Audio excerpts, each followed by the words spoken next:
Indus water treaty को suspend करना एक सबसे बड़ा स्टेप क्यों माना? ट्रीटी से पहले हम कैसे पानी शेयर करते थे दोनों? 1947 से लेकर जब तक ये ट्रीटी नहीं बन गई तब तक एक अकॉर्ड था, समझौता था दोनों देशों के। लेकिन भिखारी पाकिस्तान कब तक पानी खरीदेगा? नहीं खरीद पाएगा ना। जिसको भीख मांगने की आदत है वो पानी कैसे खरीद पाएगा? तो पूरे दुनिया की आज तक की सबसे सक्सेसफुल वाटर ट्रीटी, वो भी दो दुश्मन देशों के बीच में, जो आज तक चलती आ रही थी 1960 से, आज वो भारत सरकार ने अब खत्म कर दी है, रद्द कर दी है। और ऐसा हुआ है क्योंकि पाकिस्तान की हरकतें हमने देखी, कैसे कश्मीर में उसने अपने टेररिस्ट आतंकवादियों के थ्रू हमारे टूरिस्ट पर हमला करवाया और उनकी जान ले ली। तो सरकार ने बहुत सारे स्टेप लिए हैं, लेकिन इंडस वाटर ट्रीटी को सस्पेंड करना एक सबसे बड़ा स्टेप क्यों माना जा रहा है, ये मैं आपको बताऊंगा। और इस ट्रीटी से पहले हम कैसे पानी शेयर करते थे दोनों देश, कैसे चलता था पाकिस्तान का काम, और ये पाकिस्तान जो हमारा ही पानी पी के हमारे ऊपर ही हमले करता हुआ आया है, हमने इसको सबक सिखाने के लिए जो इंडस वाटर ट्रीटी अब सस्पेंड करी है, क्यों हमें इससे डबल फायदा हो सकता है। तो इस वीडियो में इस ट्रीटी की बात करेंगे, इस ट्रीटी से पहले क्या होता था उसकी बात करेंगे, और पाकिस्तान अब कर क्या सकता है उसकी भी हम बात करेंगे। वैसे इस पाकिस्तान की कुछ हैसियत है नहीं इंडिया के सामने, लेकिन देखते हैं ये फिर भी कितना उछल सकता है, क्या क्या कर सकता है। और लास्ट में एक सवाल जरूर रह जाएगा कि क्या सिर्फ ट्रीटी को सस्पेंड करना अभी के लिए पर्याप्त होगा? तो चलिए फटाफट से इस वीडियो को शुरू करते हैं। तो सबसे पहले बात करते हैं ये सिंधु जल संधि है क्या है ये इंडस वाटर ट्रीटी? तो 1947 में जब भारत में से पाकिस्तान निकला तो प्योरली धर्म के आधार पर निकला, ना कि ज्योग्राफी के आधार पे। अब ज्योग्राफी के आधार पे निकला नहीं था तो पानी का बंटवारा कैसे होगा? अब इंडस रिवर और उसकी जितनी भी सहायक नदियां हैं, 6 ये मेजर रिवर्स हैं, ये सारी की सारी भारत से होते हुए ही पाकिस्तान में जाती है। अब भाई आप आजाद हो गए हो, आपने देश का हल्ला काटा, आपको अलग देश चाहिए था, आप आजाद हो गए। अब आप अपना पानी का सोर्स देखिए, ठीक है ना। अब पानी का सोर्स उनके पास था नहीं, भारत में से ही जाएगा, तो भारत क्यों देगा इन्हें पानी भाई? तो 1947 से लेकर जब तक ये ट्रीटी नहीं बन गई तब तक एक अकॉर्ड था, समझौता था दोनों देशों के बीच में। उसका नाम है inter dominion accord of May 4, 1948। उसके तहत क्या होता था कि इंडिया जितना भी जरूरत का पानी है पाकिस्तान को देगा, भेजेगा, जो भी कैनाल्स, जो भी नदियां और रिवर्स हमारी बनी हुई है उनके थ्रू भेजेगा, लेकिन उनके बदले में पाकिस्तान की गवर्नमेंट इंडिया को पैसे देगी। तो एक तरीके से पाकिस्तान और इंडिया का वाटर ट्रेड चलता था, ठीक है, ये बहुत बढ़िया था। लेकिन भिखारी पाकिस्तान कब तक पानी खरीदेगा? नहीं खरीद पाएगा ना। जिसको भीख मांगने की आदत है वो पानी कैसे खरीद पाएगा? तो इसीलिए काफी विवाद हुए। 1960 में जाकर एक ट्रीटी साइन हुई, जो कि वर्ल्ड बैंक की मदद से साइन होती है 1960 19 सितंबर को, जिसका नाम हुआ इंडस वाटर ट्रीटी। तो ये जो ट्रीटी है दुनिया की सबसे सक्सेसफुल ट्रीटी में से एक है। पाकिस्तान के साथ हमारे कितने युद्ध हुए, चाहे 1965 की बात हो, 71 की बात हो, कारगिल वॉर हो, और आतंकवादी हमले तो पाकिस्तान करता ही रहता है। हमने ये ट्रीटी कभी भी बिल्कुल नहीं छेड़ी, बिल्कुल सस्पेंड नहीं करी। क्यों? क्योंकि पानी का मैटर है भाई, पानी सबके लिए जरूरी है। पाकिस्तान की सरकार नालायक हो सकती है, लेकिन पानी तो लोगों को भी मिल रहा है ना। इसीलिए हमने वही देखते हुए इस इंडस वाटर ट्रीटी को कभी कुछ नहीं छेड़ा। लेकिन टाइम के साथ साथ इंडिया की नीड्स भी बढ़ रही है, हमें भी पानी चाहिए। और इस ट्रीटी के बारे में मैं आपको बता दूं, ये जो ट्रीटी है इसका मात्र 15 से लेके 20% पानी ही इंडिया यूज करता है। बाकी 80 से 85% पानी सारा का सारा हम पाकिस्तान को देते हैं, और जाने देते हैं कि चलो ठीक है, कोई नहीं, आप यूज कीजिए, एग्रीकल्चर कीजिए।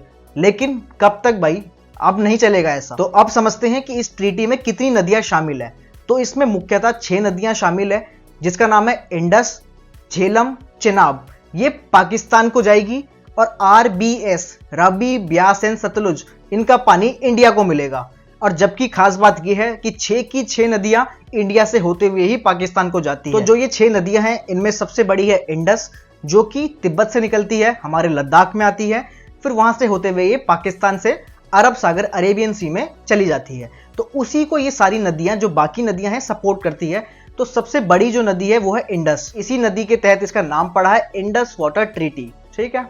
इस पूरे सिस्टम की बात करें तो ये पाकिस्तान की लाइफलाइन कही जाती है, क्योंकि यहां से मेजॉरिटी ऑफ पानी पाकिस्तान यूज करता है, खेती में, हर चीज में, जो मैंने आपको बताया। तो भारत के लिए क्यों खास है इंडस रिवर सिस्टम, ये समझते हैं। देखो, जो इंडस नाम है सिंधु, तो सिंधु से ही हिंदू नाम की उत्पत्ति हुई है, और इसी के साथ इंडस से ही इंडिया नाम की भी उत्पत्ति हुई है। तो हमारे लिए सिंधु रिवर, ये जो नदी का पूरा सिस्टम है, काफी इंपॉर्टेंट है और इमोशनली भी हम इससे अटैच है। इसके साथ साथ पाकिस्तान के लिए तो ये यूजफुल है ही, क्योंकि उसकी सिंचाई के लिए, एग्रीकल्चर के लिए, कंजम्पशन के लिए यहां से मेजॉरिटी ऑफ पानी पूरे पाकिस्तान को सप्लाई होता है। लेकिन इसकी जो नस है, जो कि कंट्रोल है, पूरा इंडिया के पास ही है। अभी तो ट्रीटी के तहत हम इनको पानी दे रहे थे, लेकिन ऐसे देश से ट्रीटी करने का, ट्रीटी रखने का कोई मतलब नहीं बनता जो कि अपने ही अंदर के आतंकवाद को दूसरे देश के अगेंस्ट यूज करता है। वो भी 65 साल पुरानी ट्रीटी हो चुकी है। इसमें चेंजेस तो हमें चाहिए थे, जिसकी हम काफी टाइम से एक तलाश भी कर रहे थे कि कब हमें इसका समय मिले। तो ये बहुत ही अच्छा समय था इंडस वाटर ट्रीटी को सस्पेंड करने का। और अगर मेरे से पूछा जाए तो मुझे लगता है अब ये ट्रीटी कभी भी बहाल नहीं होगी। हालांकि सरकार ने इसमें शर्तें रखी हैं कि अगर आप अपने देश के आतंकवाद को कंट्रोल करेंगे, उनको हटाएंगे, तो ये ट्रीटी वापस से रीएक्टिवेट हो सकती है। तो अगर अब पाकिस्तान को पानी चाहिए इंडस रिवर का, तो उसके पास दो ही रास्ते हैं। या तो वो अपने देश के आतंकवाद को खत्म कर दे, जो कि नेक्स्ट टू इम्पॉसिबल है क्योंकि देश ही वो आतंकवादियों का है, या तो फिर पाकिस्तान को ही खत्म कर दे। आई होप आप समझ गए होंगे। तो दो ही रास्ते हैं कि इंडस रिवर का पानी पाकिस्तान को मिले। तो अब समझते हैं कि इसका असर बेसिकली होने क्या वाला है दोनों देशों में। सबसे पहली बात जो मैं बता चुका हूं, पाकिस्तान की खेती को बहुत ही बड़ा नुकसान होगा, लेकिन इसका जो असर है तुरंत देखने को नहीं मिलेगा। इसका असर आपको 2 से 3 महीने के अंदर जरूर देखने को मिलेगा। और हाल ही में पाकिस्तान हो सकता है यूएन के पास जाए रोता रोता, या फिर वर्ल्ड बैंक के पास गुहार लगाए कि देखिए आप ही आइए, बीच में मीडिएशन कीजिए। लेकिन अब इससे कोई फायदा नहीं होने वाला। दूसरा, इंडिया के लिए सबसे अच्छा मौका यह है कि हम अपने जो भी हमारी वाटर की यूजेज है उसको हम पूरा करें, क्योंकि अभी तक हम यूज नहीं करते। पानी की हमें भी बहुत जरूरत है, लेकिन भाई ट्रीटी के तहत हमें पाकिस्तान को हम दे देते थे। लेकिन अब हमें इस पानी को अपने साइड में डाइवर्ट करना चाहिए, चाहे वो हमारा पंजाब हो, चाहे हरियाणा हो, चाहे राजस्थान हो, यहाँ डाइवर्ट करना चाहिए इस पानी को। और हमें कैनाल्स बनाने चाहिए, नए नए डैम्स बनाने चाहिए। तब तक फिर बाद में देखी जाएगी। बाद में ट्रीटी इस तरीके से तो ये दोबारा से एक्टिवेट नहीं होगी। इसमें जरूर रीनेगोशिएशन होगा अगर पाकिस्तान कुछ हद तक अपने आतंकवादियों को कंट्रोल करता है तो।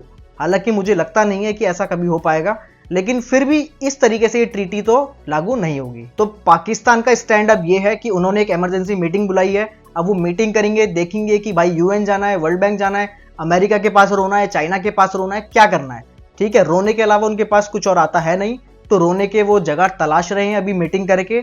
और इसके साथ मुझे तो ये लगता है कि इंडिया को डैम्स बनाने चाहिए और पानी को सारा स्टोर करना चाहिए, अपने यूज के लिए लाना चाहिए। लेकिन अगर पाकिस्तान को चाहिए पानी तो डैम सारे के सारे एक साथ खोल देने चाहिए, ताकि पाकिस्तानियों को अच्छे से पानी का फ्लो मिल सके। तो क्या भारत को और सख्त रुख अपनाना चाहिए या फिर इतना ही सफिशिएंट है? तो आपकी राय क्या है कमेंट सेक्शन में जरूर बताना।